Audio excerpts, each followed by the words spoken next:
Përshëndetje. Sot do të flasim në këtë video me temën se si financa është e lidhur ngushtë me disa nga fushat e tjera jo financiare. Do ta fillojmë me pjesën e parë, e cila është me shkencën e ekonomisë.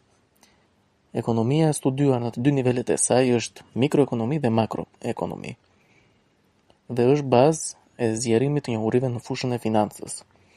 Dhe kështu drejtuesit financiar vlerësojnë informacionin dhe marrin vendime rreth rrjedhave të paras në një apo grup biznesesh, nëse informacioni i analizës ekonomike dhe ndryshimet e parashikuara në veprimtarinë ekonomike merren si një e tërë. Është e rëndësishme që drejtuesit financiar të kuptojnë makroekonominë dhe mikroekonominë, por edhe ekonomistët e tjerë duhet të kuptojnë financën. Gjithashtu, kjo lidhet edhe me kontabilitetin. Lidhjen më të ngushtë dhe të drejtë për drejtë financa e ka me kontabilitetin. Nëse do ta shprehim thjesht këtë lidhje, do të thoshim që flukset monetare, hyrëse dhe dalëse, me menaxhimin e të cilave merret shkenca e financës, evidentohen dhe regjistrohen nga shkenca e kontabilitetit, e cila ka pikërisht objekt të saj këtë evidentim apo regjistrim. Pra, mund të themi që kontabiliteti na jep pasqyrimin e veprimit ekonomik financiar.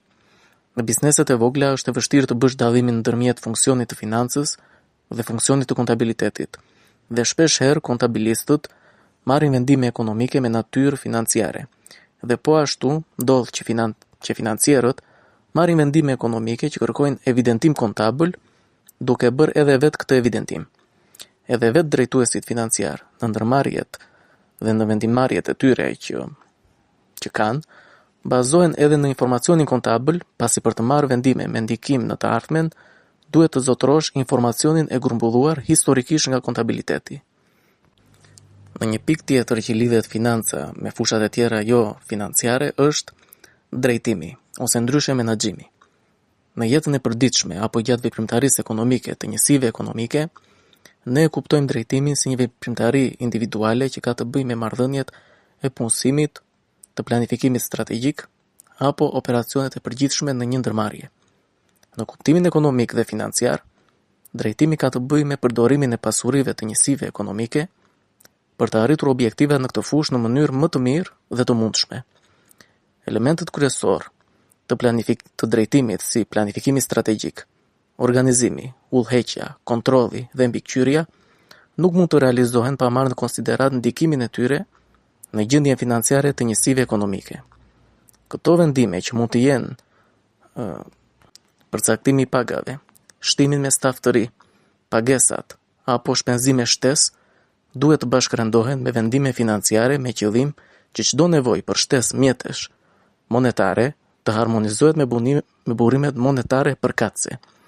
Është kjo arsyeja që drejtuesit e njësive ekonomike duhet të kenë të paktën një kuptim të përgjithshëm të koncepteve të drejtimit financiar, kur marrin vendime në kuadër të detyrave ekzekutive dhe funksionale të tyre.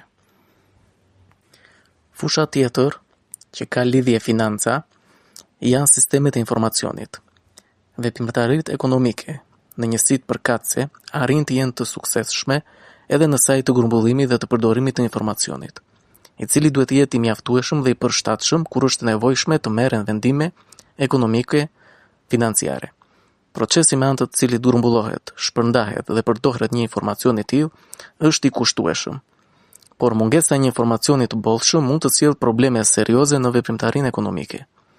Pa një informacion të bollshëm dhe të përshtatshëm, vendimet lidhur me financën, drejtimin, kontabilitetin do të rezultonin me ndikime negative në ecurinë e veprimtarisë ekonomike.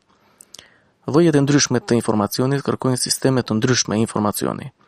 Kështu që specialistët e informacionit bashkëpunojnë me drejtuesit financiar për të përcaktuar çfarë informacioni është i nevojshëm, si duhet të ruhet ai dhe si duhet të shpërndahet.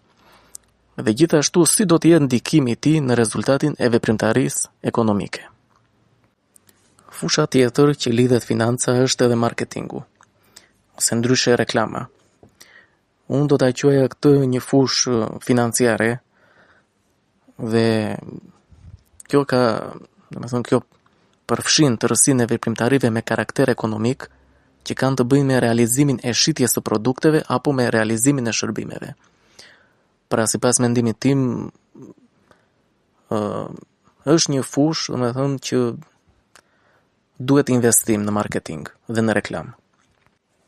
Këtu mund të themi që në përcaktimin e çmimit të produktit dhe shumës që paguhet për reklamën, është e domosdoshme bashkëpunimi me drejtuesit financiar, pasi ndërmarrja do të rezultojë me humbje nëse çmimi i produktit do të jetë më i ulët se shpenzimet e shitjes dhe të reklamimit. Koordinimi i funksioneve të financës me ato të marketingut është i rëndësishëm për suksesin e një veprimtarie ekonomike. Kjo është më se e kuptueshme dhe kritike në ndërmarrjet e vogla, apo dhe ato të reja, sepse është e rëndësishme që do të përcaktohen qartë shpenzimet e mundshme dhe të ardhurat që do të sigurohen nga shitja e produkteve apo shërbimeve. Atëherë kjo ishte edhe videoja për sot. Folëm se si financa ka lidhje me fushat e tjera jo financiare.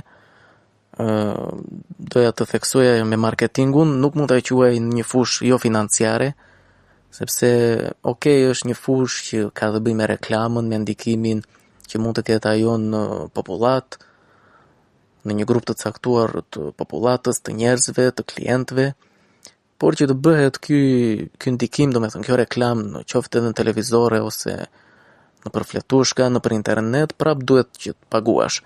Pra unë marketingu dhe reklamën nuk do ta quaja një fushë jo financiare.